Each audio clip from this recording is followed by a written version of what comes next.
बिस्मिल्लाहिर्रहमानिर्रहीम, अस्सलाम वालेकुम। वेलकम टू माय चैनल दावत इस्लाम। मैं हूं आपका दोस्त शफकत अली ऑफिशियल।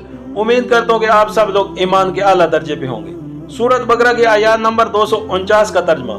फिर जब तालूत लश्कर लेकर चला तो उसने कहा, एक दरिया पर अल्लाह की तरफ से तुम्हारी आजमाइश होने वाली है।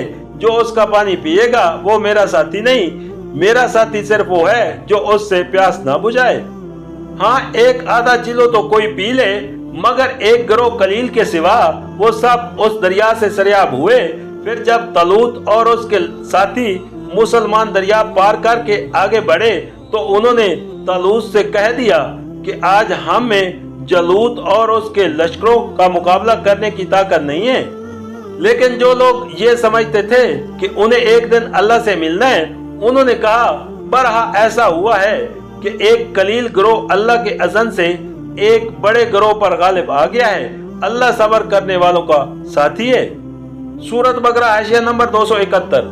मुमकिन है उससे मुराद दरियाए उर्दन या कोई और नदी या नाला।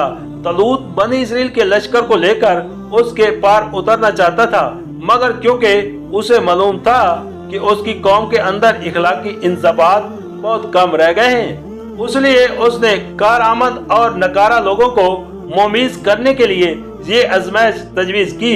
जाहिर है कि जो लोग थोड़ी देर के लिए अपनी प्यास तक जब्त न कर सके, उन पर क्या भरोसा किया जा सकता है कि उस दुश्मन के मुकाबले में पामर्दी दिखाएंगे जिससे पहले ही वो शिकस्त खा चुके हैं। सूरत बकरा हाशिया नंबर 272।